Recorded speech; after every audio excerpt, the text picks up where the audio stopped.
Hello, Amantis here, and for this video I am covering a new resource management sim that's out this week called Lakeburg Legacies, which I have tried and made a video on it during the February 2023's edition of City Next Fest.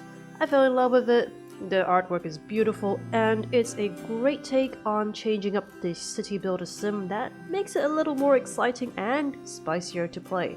Now, Lakeburg Legacies is not just about your usual city builder where you are only managing gold and building materials. Instead, this game comes with a special mechanic where you play matchmaker and pair up different villagers to build up the Kingdom of Lakeburg. So, for this video, I'll be covering the matchmaking mechanic as well as share some tips and tricks to make your gameplay a little easier to manage. And before I continue, a massive shout out and thank you to the developers at Ishtar Games for providing early access to the game, which in turn has allowed me to start making this video ahead of time. Be sure to give them a follow on Twitter and check out the game that will be on Steam. I'll have all the details in the description box below for you to check out. Also, note the version of the game I've played is the pre-release early access version, which still needed some fixing at the time of recording, so there may have been some changes in factors such as game balance later on. And now, without further ado, let's get started.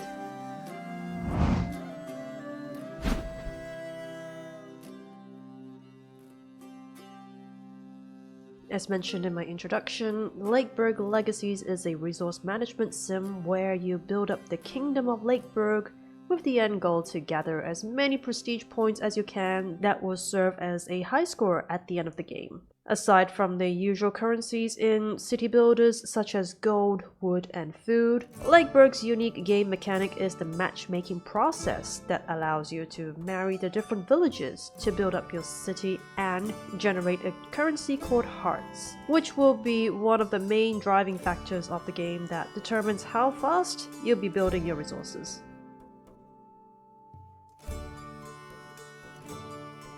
The primary functions for matchmaking villagers are, first, to grow your population, and second, to increase the hearts currency, both of which are important in the game. Let's take a look at the early stage of the game. As you can see, we start off with just one villager, whom we will put to work in the Lumberjack's Lodge, and we manage to build a house for this worker once we have enough wood. Next up is actually matching that villager with a random single person from either within Lakeburg or from the surroundings, meaning outside of Lakeburg. Since this is our first villager in Lakeburg, we do not have anybody to match up with within the kingdom, so we'll be finding a match outside. In this case, we've got this person here. If you agree to matching this couple together, you'll be sent on 3 dates in a row, where you'll be answering questions based on their likes and dislikes before deciding whether to get married or not. Once you get the couple married, they will live together and start generating the hearts currency, the rate at which will depend on how well the dates went. Well, more on that later. So, there are a few main uses for the heart currency, which are 1. To force Ernesto the trader to show up more often. 2. To refresh the potential suitor's profile on Tinder's page. 3. To change your couple's destiny. So once you have unlocked the traveling trader named Ernesto, your hearts can be used to force him to show up whenever you're in need of extra gold. Now this is very helpful because there are upgrades that will require you to spend gold, such as increasing production efficiency and expanding your storage space. On Tinder's page, if you don't like the profile of a potential suitor, the hearts will allow you to refresh the page and load a new profile. This is especially great if you either want to make better matches or just don't like the stats the suitor offers. Again, more on the matchmaking later.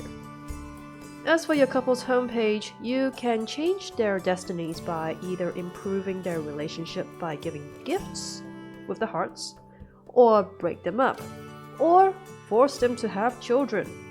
Now, the better this relationship bar is, the more hearts they will generate in the long run, which will include generating prestige points if you have 3 or more squares.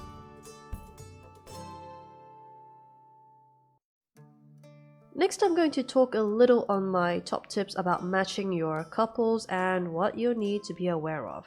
As you can see on Tindrell's page, whether the potential suitors are good matches are determined by the amount of likes and dislikes that match with your villager. The more shared interests they have, the better their affinity, which in turn will determine how their relationship will last after getting married. So, the burning question is, do you need to have a good or excellent match every single time? If you're playing early on in the game, I would say no, because first, the amount of gold and hearts you have on hand at the start will be very limited, and if you're aiming to unlock all the buildings sooner rather than later, you'll want to get the population of Lakeburg up at a faster rate. Second, your initial priority is to bump up the population of Lakeburg and get everybody working in your buildings, which will generate resources such as wood and food so that you can start unlocking even more building options. And third, generating hearts for your heart currency, because we need all those hearts. Of course, once you start generating a certain amount of hearts and resources at a speedy rate, you can afford to be a little pickier on your matches. So, what happens once the relationship bar is depleted or you choose to break them up? The couple files for divorce and they go their separate ways. Hot tip: having your couples break up is actually excellent early on. Why? I'll give you the main reason. Population growth. Now, if you've noticed under the neighbors tab, you get to recruit new neighbors from outside of Lakeburg to join your kingdom. You can then go through the usual process of selecting one of them, getting them to work, and marry them to somebody. This is awesome, but as time goes on in the kingdom, the frequency at which these potential recruits appear take longer and longer, to the point where sometimes it could take a few years before the next batch shows up. Another thing, it also gets more expensive to recruit them as time goes on. So, what better than to have your couples break up and get them to remarry as you fill in job spots in town? Hashtag Breakup Simulator. Another tip I'd like to share is to match your couples up according to their stats and their job potential, particularly early on in the game, and I'll tell you why. First, the gender does not matter, as it will not affect whether the couples will have children or not, as everybody will get equal opportunities for having babies. Second, you want the future citizen to be as productive as possible. Before I go into the next tip, if you're enjoying this video so far, hit the like button and let me know which tips you've followed and whether they've helped your Lakeburg's game strategy in the comment section. And also be sure to follow me on social media for news, updates, and other content.